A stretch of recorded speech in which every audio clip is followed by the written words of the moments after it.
يلا يا معلم نبدأ الجزء الثاني من المراجعة بتاعتنا. الجزء الثاني من المراجعة بتاعتنا قبل ما يبدأ تكون خدت كتاب المراجعة واشتريت كتاب المراجعة اللي هو اسمه كتاب ذا ابيتايزرز. الكتاب مسمين المراجعة بيه، وهو اللي هيفتح نفسك ان شاء الله على انك تقفل المادة دي بإذن الله تعالى. والله لو مستواك فيها 50 60% لا تقدر ان انت تقفلها. عايز اقول لكم ان علم النفس والفلسفة والفرنساوي او اللغة الثانية ايا كانت اكتر مواد بتتقفل في السيستم القديم. لما اتلغوا اكتر ماده واقرب ماده قريبه منك ان انت تقفلها هي ماده الجغرافيا بسيستم المراجعه اللي احنا بنعمله ده ان شاء الله. كتاب المراجعه هيكون سعره مخفض جدا، هيكون سعر الكتاب 125 جنيه، تمام؟ ودي حاجه كويسه جدا قدرنا ان احنا نعملها. كنا عاملين صفقه ورق كده بس مش من عند الشاذلي، كنا جايبينها من الصين، فعملنا الكتاب بسعر مخفض وتقدر حضرتك ان انت تحجزه من امتى؟ بعد ما تخلص محاضره ذا ابيتايزرز بتاعتك. تقدر ان انت تحجزه من القاعه وانت خارج، او تقدر ان انت تحجزه من اي سنتر من السناتر اللي احنا اصلا موجودين فيها، اللي هنكمل المراجعات بتاعتنا فيها،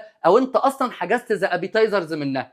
ايوه تاني، طلاب الاونلاين نظامهم ايه يا عم؟ ما تستعجلش، والله العظيم هقول كل حاجه لطلاب الاونلاين. انت فاكر ان انا ناسيهم؟ دول على راسنا يا عم من فوق. طلاب الاونلاين اصلا اللي هم اوريدي اونلاين يقدروا كمان يحجزوا الكتاب من دلوقتي مع الاداره بتاعه الاونلاين والمنصه اللي هم بيتابعوا معانا فيها. عيب كده يا معلم، في ايه؟ خلصنا ابيتايزرز، خدنا بقيه المنهج اللي كنا ما سمعناهوش، وجزء الشرح خدناه هديه كود بعد ما خلصنا المحاضره بتاعه ذا ابيتايزرز 100 100. هنروح بقى العيد فرحه. نعيد ولا ما نعيدش؟ نعيد طبعا يا باشا. بس اذا افترضنا ان في واحد فيكم هو كان ضاربها خالص ومكبر دماغه وما كانش يعرف اي حاجه في المنهج، يقدر يعمل ايه؟ عندي له كده فيتامينات هديها له فور فري في العيد. ايه هي؟ بما انك حجزت معانا هفتح لك على المنصه عندنا في 5 ايام بتوع العيد 5 حصص كومبو بيشرحوا المنهج بالكامل. الموضوع ده اختياري مش للناس كلها. تقدر تسمع المنهج في 5 ايام كومبو 1 2 3 4 5، وتبقى انت كده سمعت كل الجزئيات بتاعه شرح المنهج من العبد لله اللي اسمه احمد غنيم. كل يوم 3 4 ساعات في وسط جدول العيد. تقوم تقول لي يا مستر بس انا عايز اعيد، اقول لك معلش بقى واحده واحده. ما هو انت راجل اصلا طول السنه ضيعت على نفسك كل فرص التعلم، فممكن تيجي على نفسك شويه يا معلم وتسمع المحاضرات دي كلها في اسبوع العيد. تبقى حاجه بتعمل لك ريفريش لدماغك علشان خاطر يبقى عندك فكره حتى لو مشوشه من زحمه المعلومات في وقت قليل، بس احسن من اللي ما يعرفش خالص. دي نقطه. واحد تاني يقول لك مستر طب انا ملتزم و100 100 وتمام، بس انا عاوز يا مستر برضه استفيد من الموضوع ده. ولا يهمك يا معلم، انتوا طلابنا وحبايبنا و100 100، سواء كنتوا قاعه او اونلاين هنفتح لكم محاضرات الكومبو ما دام حجزتم معانا المراجعات ان انتوا تقدروا تسمعوها خلال اسبوع العيد فور فري. تمام يا معلم؟ تمام. يلا بقى عايز اخش على الجزء الثاني من المراجعه، عايز اخلص موضوع العيد ده. ايوه انا عايز افهم بقى الجزء الثاني من المراجعه. خلصنا جزء، عايز اشوف الجزء الثاني بقى من المراجعه.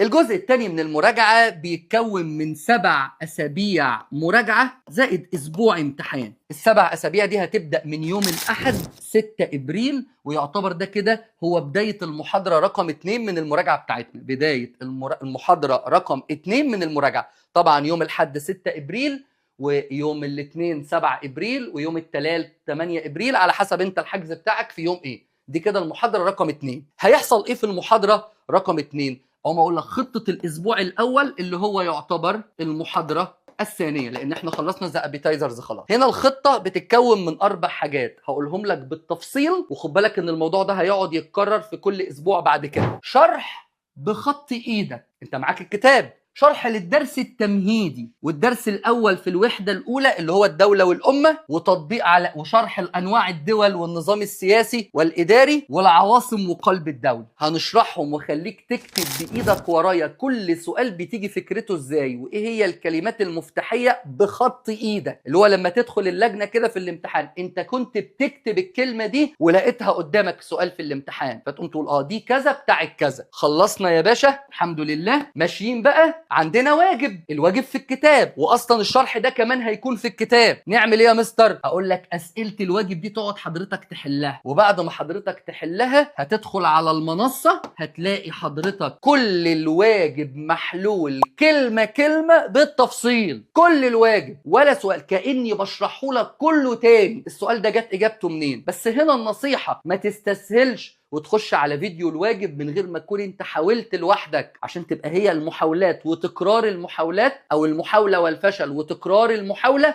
هو اللي بيخليك تتعلم. فلو استسهلت في دي وقلت اما اختصر وقت، والله هتخسر 50% من الفايدة اللي احنا بنتكلم فيها. وهو دوت اللي بيخلي ليه طالب يحضر مراجعتنا ويجيب درجة، واحد تاني يحضر نفس المراجعة كان في نفس مستوى الاولاني بس جاب درجة اعلى منه. واحد استسهل وحط التاتش بتاعه، واحد تاني سمع التعليمات بالظبط. خلاص كده خلصنا المقالي يا استاذ. اين المقالي؟ مدين حضرتك في الاسبوع الاول على نفس الدروس، الوحده التمهيديه والدوله والامه وقلب الدوله والعاصمه والدوله الوحدويه والفدراليه والكونفدراليه، نفس الدروس 50 سؤال مقالي متجاوب عنهم. 50 سؤال مقالي، ويعتبروا بيراجعوا لك اللي فات كله تاني. فكده يبقى احنا نعتبر بنسمع نفس الواجب بس بطريقه مقاليه عشان نبقى متمكنين من الموضوع. خلصت؟ ما خلصتش، احنا لسه شغالين. عندنا ايه يا مستر تاني؟ كل ده في الاسبوع الاول. معاك في الكتاب اختبار شامل على المنهج كله، على المنهج كله،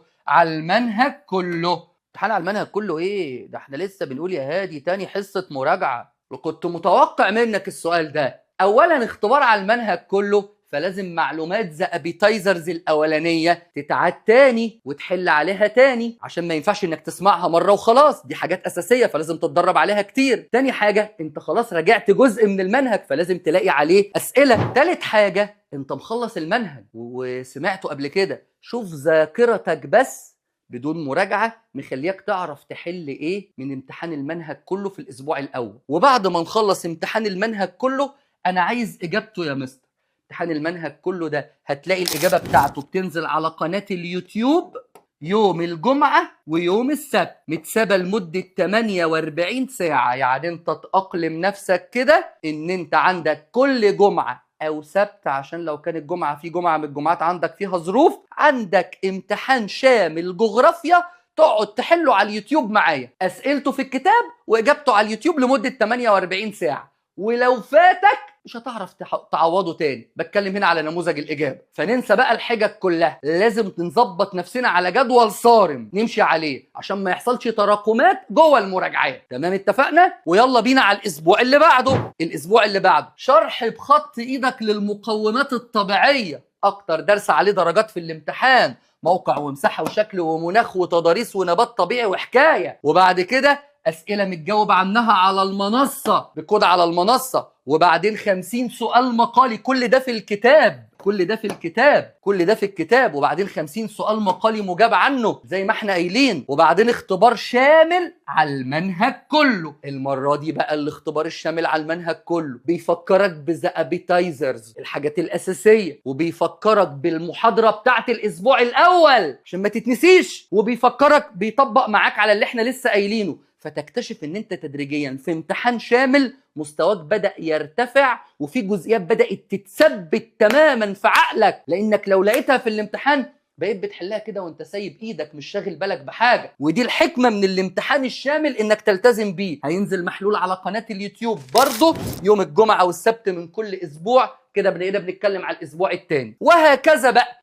في الاسبوع الثالث هيبقى عندنا المقومات البشرية والنظام السياسي والانتخابي للدولة. هتقعد تسمع المحاضرة وتكتب ورايا في الكتاب وتشرح بخط ايدك، وبعدين أسئلة الواجب محلولة على المنصة، و50 سؤال مقالي محلولين قدام عينك، وبعدين حضرتك اختبار شامل على المنهج كله رقم 3 محلول على قناة اليوتيوب. كده انت بقيت فاهم السيستم والدنيا ماشية ازاي. وانا كاتب لك في البرزنتيشن دي اللي هتلاقيها موجودة PDF تحت الفيديو، تمام، كل المحاضرات بعد كده فيها ايه. ولكن بعد ما نخلص الرابعه هنا بقى لازم نقف وقفه. خلصنا الاسبوع الرابع، خلصنا اول شهر من المراجعه، وكمان الشهر ده كنا مخلصين ذا ابيتايزرز في الاول. تعال لي بقى كده يا معلم، تعال لي امتحان تجريبي، امتحان تجريبي ورقي على المراجعات من الاولى لحد الرابعه. خلصنا. لا تعال بقى اقعد حضرتك كده امتحن، وريني نفسك عملت ايه، دنيتك ايه، اخطائك ايه. وخد بالك ان الامتحان ده وتصحيحه هو اللي هيطلع منه الحاجات اللي انا عايز اركز عليها في المراجعه ليكم في ليله الامتحان. انا هكمل مراجعتي بس عرفت مشاكل طلابي فين، فهنا اقدر ان انا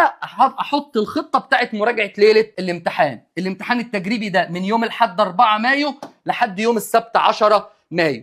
والاسبوع ده كمان اللي هي بيسموه كده ايه، خد نفسك يا معلم، وقفه تعبويه. وممكن تلاقيني كده في الاسبوع ده قمت منزل لك امتحان على اليوتيوب ولا حاجه، اقول لك إيه، اعتبرها مراجعه جوه المراجعه، حته جوه الموضوع كده، وتدخل وتشوف دنيتك تمشي ازاي باذن الله. تشعر بثقه ويديك شغف ويديك طاقه ان انت كانك بتبدا المراجعات من اول وجديد في المرحله الثانيه، الاسبوع الخامس والسادس والسابع. خد بالك احنا كمان حاسبين الوقت الزمني ان انت تخلص على بدايه شهر 6 عشان يكون قبل اللغه العربيه بمده كافيه مش اقل من 10-12 يوم. نخش بعد كده على الاسبوع رقم 5. اسبوع رقم 5 الجزء الثاني من الوحده الثانيه، خارطه العالم السياسيه والمشكلات الحدوديه والمشكلات السياسيه والاقتصاديه والمشكلات الاجتماعيه، وبعدين الواجب بتاعهم محلول كله على المنصه، وبعدين 50 سؤال مقالي عليهم، وبعدين اختبار شامل كده مش تاني بقى، ده كده يبقى كام؟ 5 شوامل يا ابو غنيم. لا السادس، لان انت كده خدت 5 شوامل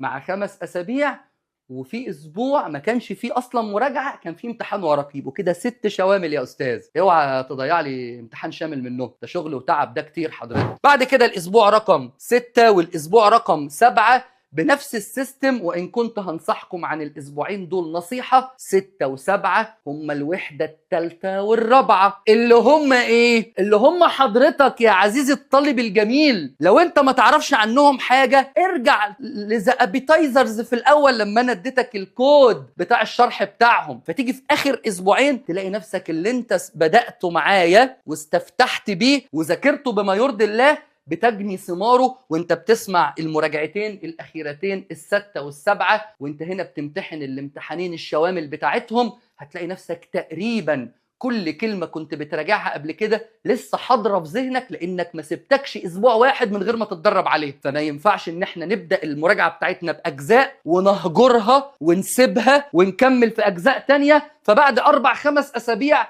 اللي احنا بدأنا بيه اتنسى، يبقى كأننا بنلف في لوب ملوش نهاية. التفاصيل يا جماعة، بل ان انا محتاج بعد ما اقول لكم ان خلصت الاسبوع السابع، محتاج ان انا اقول لكم ان انا هعمل لكم امتحان الكتروني تجريبي كبير جدا على المنهج، وهيبقى مفتوح لمدة 3 ايام، حد واثنين وثلاث على المنصة، اول 3 ايام في شهر 6، عشان يبقى تجريبي تاني يطمنك ويخلي عندك ثقة كبيرة جدا في نفسك، ونبقى خلصنا المراجعة بتاعتنا في انتظار مراجعة ليلة الامتحان حسب الجدول وحسب الظروف بتاعته هتبقى ماشية ازاي. يقوم واحد يقول لي طب يا مستر فين بقى طلاب الاونلاين في الحكاية دي؟ اقوم اقول لطلاب الاونلاين حبايبنا انتم محتاجين تسمعوا المنهج كله قبل ما نبدأ مراجعة، عشان كده الحاجة الوحيدة اللي انتوا حاسين ان انتوا ما عملتوهاش هي مراجعة ذا ابيتايزرز اللي في الاول. هنبعت لكم مادام حجزتوا معانا الملزمة بتاعتها، وهتلاقوا جوه الملزمة بتاعتها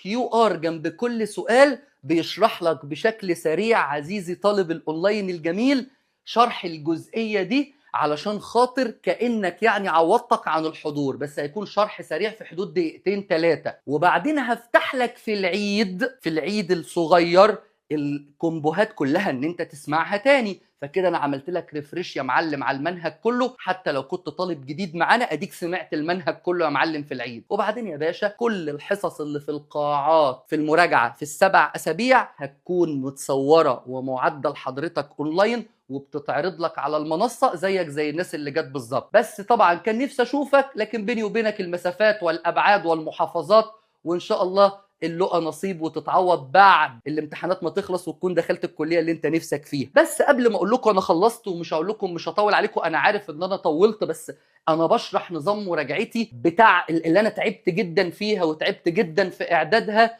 فبشرحه بالتفصيل عشان يمكن انقل لك الطمأنينة والثقة بإذن الله. بص يا سيدي، تعال نشوف كشف حساب خطة المراجعة. أولا بداية ولا أروع، 25 درجة مضمونة في الامتحان في ورشة ذا ابيتايزرز اللي هيحضروها حبايبنا، واللي حتى مش هيحضروها وتبعت لهم الملزمة بتاعتها بس حاجزين معانا في المراجعات. شرح منهج كامل مكثف في أسبوع العيد، ادي نقطة رقم 2. شرح المنهج كامل في صورة سؤال وإجابة على مدار ال7 أسابيع اللي انت هتعمله بخط ايدك معايا، سواء في المحاضرات اللي في القاعات او في الاونلاين المتصورة. واجبات مجابة بالكامل على نفس هذه الاجزاء، وهتلاقي في اسئله الواجب امتحانات الثانويه العامه القديمه، وهتلاقي بنك المعرفه واسئله الوزاره والتجريبي، والاسئله طبعا اللي احنا بنجتهد ان احنا نجهزها لكم. فربنا كريم وكل هذه الامور، وكمان التدريبات دي مجابه بالكامل على المنصه. ايه كمان؟ 350 سؤال مقالي. 350 سؤال مقالي، كل ده جه منين يا ابو غنيم؟ انا بعد السؤال ده بدات اخاف عليك في الاحصاء مش في الجغرافيا. مش هم 7 اسابيع وكل اسبوع 50 سؤال مقالي؟ يبقى 50 في 7 ب 350. ايه يا جماعه؟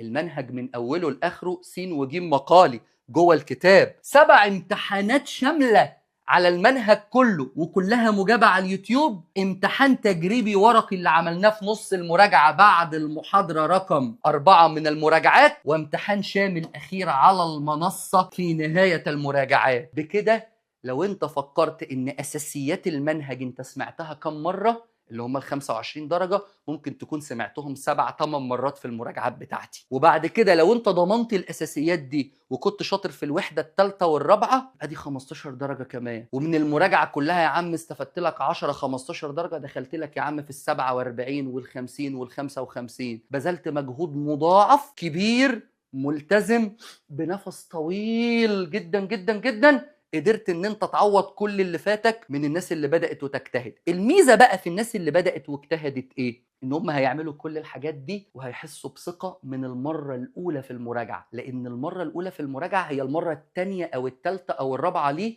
لو كان منتظم طول السنة. فنفس المطلوب من حضراتكم وانتوا طلاب ملتزمين هو مطلوب من الناس اللي مش ملتزمة. الفرق ان الطالب الملتزم ممكن يكون بيحضر المراجعة عندي ساعتين ويذاكر 2-3-4 في الاسبوع جغرافيا، انما الطالب التاني محتاج يذاكر 8-9 ساعات جغرافيا في الاسبوع على ما يجي يحضر حصة المراجعة ساعتين. واحد يقول لي 8-9 ده كتير، اقول له في الاسبوع قسمهم انت بقى، وزعهم كل يوم ساعتين، كل يوم ساعة ونص، على حسب اجزاء في المنهج انت شاطر فيها، اجزاء انت ضعيف فيها. اعمل لنفسك خطة تلائم ظروفك انت. انا بحاول ان انا اديك تصور بكل التفاصيل عشان تبقى موجود معايا في التصور ده وتمد ايدك ويلا تستعين بالله وتحقق حاجة مختلفة. انا ما قلتلكوش حصة ذا ابيتايزرز بس هي اللي هتديكوا الامتحان، وما قلتلكوش ان ليلة الامتحان مش هديكوا الامتحان كله، هديكوا الامتحان كله ان شاء الله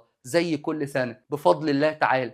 بس برضو بعد ما الامتحان كله بيتقال في ليلة الامتحان بتكون انت للأسف الشديد بتسمع لأول مرة. هتسمع ايه ولا ايه؟ ده الامتحان 46 سؤال، يعني انا لو اديتك 100 سؤال وكل سؤالين جا منهم واحد هيتوه، عقلك هيتوه من الضغط الرهيب في 24 ساعة والامتحان بكرة، انت ما تعرفش. لا، انا عايزك تسمعني ليلة الامتحان في مراجعة ليلة الامتحان وانت عارف، او في جزء كبير من اللي بيتقال انت عارفه، فمخك يبقى مشوش في اجزاء صغيره لكن بقيه الاجزاء انت فيها زي الفل. والله العظيم انا عامل لكم المراجعه دي بمجهود كبير جدا جدا جدا عشان خاطر انها تقدر تخدمكم بشكل كبير مهما كان المستوى اللي انت فيه. بس زي ما انا عايز اساعدك، اهم مني ان انت تكون عايز تساعد نفسك، وهي دي المعادله الاساسيه اللي احنا عايزين نتكلم معاكم فيها واللي بنتمنى انها تكون وصلت لكم. ان شاء الله مستنيينكم تشرفونا في المراجعات في 2 تلتزم تعمل اللي عليك، تبذل مجهود مضاعف،